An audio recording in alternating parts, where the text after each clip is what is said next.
Hello again. So this is video 2 in the watercolor series, and I'm going to talk to you a little bit about papers and things like that. So with papers, we're going to have a lot of different, just like with brushes, there's a lot of different types, and they're all going to perform a little bit differently. This is a Bristol paper. It's not technically a watercolor paper, but I use this quite a bit. Particularly the vellum surface, which has just a little bit of tooth to it.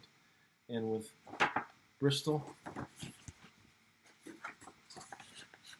we can open this up and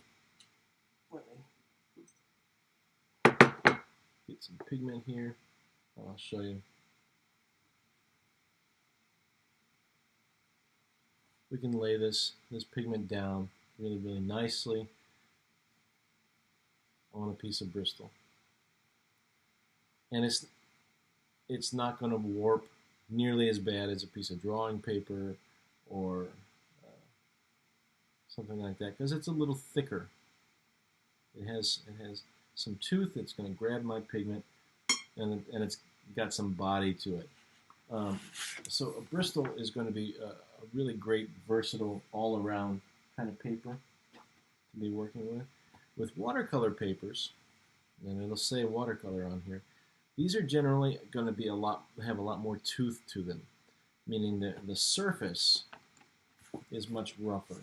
I'm going to hold this so hopefully you can see here. Yeah, down in here you can see this how rough this surface is on this paper.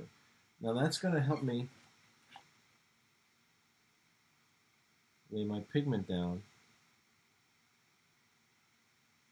and have that paper grab that watercolor pigment. The other thing about a watercolor paper is it's generally going to be a lot thicker than a Bristol or certainly a drawing paper. But when I lay it down, look how smooth this pigment is here. We're not getting a lot of banding or puddling of my pigment. And the watercolor paper is meant to be absorbent and to hold that really wonderfully. This is a pretty good one. This is one that we can find at the school bookstore. It's a Strathmore. Strathmore makes really fine mid-level art supplies. So if you're looking for art supplies, you know, Strathmore is one that's really dependable. Anyway, these are really good papers. Another type of paper, though, is this, and this is an Arches watercolor paper. Arches is much more expensive, whereas that last pad of Strathmore I showed you was, I think it was $7 or $8 for 16, 18 sheets of paper.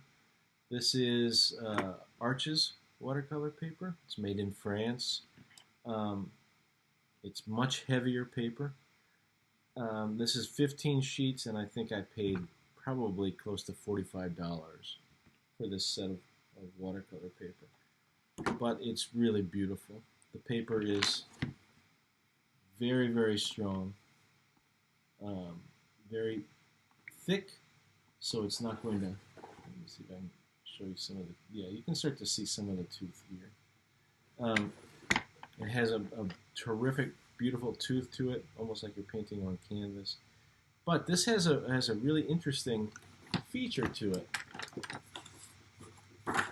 because whereas the other papers come in a pad, and each sheet, you just turn them up and paint on them, right? With this Arches paper, it's actually, instead of being glued along one edge, it's glued along 3 edges. So if we look at the edge here, maybe you can see it. This is glue all along here and all along here, all along these edges. And the reason is, when I'm painting with watercolor here, it's like I'm painting on a piece of wood. It's like thick, because all the other pages are stacked up on each other, and it's very, very firm. I can't bend this. If I tried to bend this pad of paper, I can't do it, because all the pages are stuck together and glued together along the edges.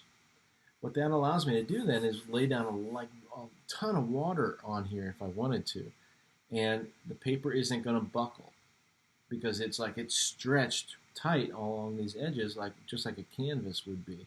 So one of the things we find with watercolor paper and painting on something like a drawing paper with water is the paper is going to buckle like this, right? It's going to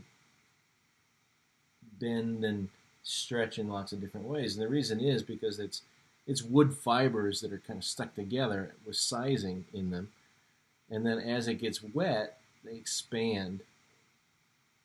Where it's really, really wet, it's going to expand more. Where it's not quite so wet, it's going to expand less. And so that's where the buckling comes in. Places where it's very wet against places where it's drier, and it stretches unevenly. Here, we're not going to get that at all, because it's adhered around all the edges. And so what you do when you're all finished with this painting, you just take an X-Acto knife or a razor blade, and you cut along the edge along here, and you just take one sheet of paper off, and then you've got the rest of the block ready to go here. This is really, really high quality paper. I'm not going to paint on it for demonstration purposes here, because it's expensive. But this is really, really good paper. If you are doing a lot of watercolor painting, particularly, it's something that you really enjoy, and you're getting better and better at it. Treat yourself just like you would to a good brush, to some good paper once in a while, and you're going to be really happy that you did. Okay?